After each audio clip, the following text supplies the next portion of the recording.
Taurus Love Horoscope 2017. The seventh house of love and marriage is not a house of power this year. Love, romance and social activities are not high on your agenda. Of course you will still have a social life, but other areas of life come first. The good part about this is that you have much freedom in this area. You can shape your social life as you will. The cosmos does not push you one way or the other. The downside is that there is a lack of interest and enthusiasm. Usually this results in a status quo situation. Marrieds tend to stay married and singles tend to stay single. Even though the seventh house is empty, over the course of the year there will be periods when the short-term planets move through it. Those will be periods of heightened social activity and romantic opportunity. These will be dealt with in the month-by-month forecasts. Pluto, the planet of transformation, is your love planet. He has been in your 8th house, the house of transformation, in the sign of Sagittarius for many years now. He will be there for years to come. All of this suggests that a complete change is going on, slowly and steadily, an evolution, either in a given relationship or in your love attitudes and social life in general. Marrieds are watching the marriage become something else from what it started as. Singles are evolving new and better love attitudes and new and better ideals about marriage. The whole philosophy of love and marriage is changing and evolving. Never underestimate the power of philosophy. It is one of the most powerful forces in the world. It is much more important in your life, and especially your love life, than psychology is. When your philosophy changes, your psychology will change, and then the physical events of life just follow. Love issues are forcing many of you to learn more about reincarnation and past lives.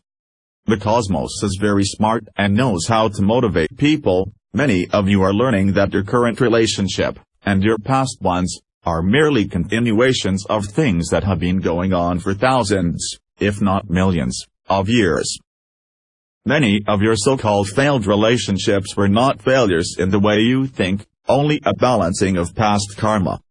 Many of your love fears are coming from traumas of past lives. This area is a fertile field of research for many of you these days.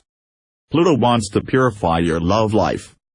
It wants to eliminate waste and defeat material. It wants to eliminate friendships that are based on false motives or false beliefs about life and the self.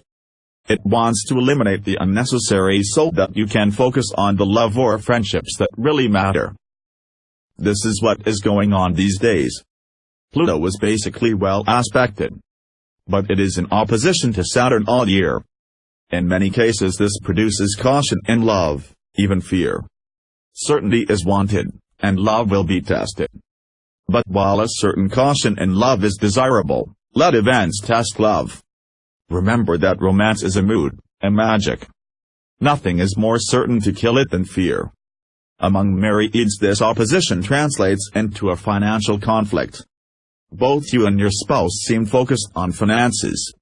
You are into cost savings and cutting expenses and this produces some tension with your beloved. You don't see eye to eye on finances.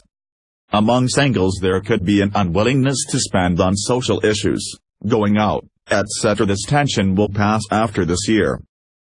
She will be there for the rest of the year. This too brings romantic and marriage opportunities. In many cases it indicates a significant relationship.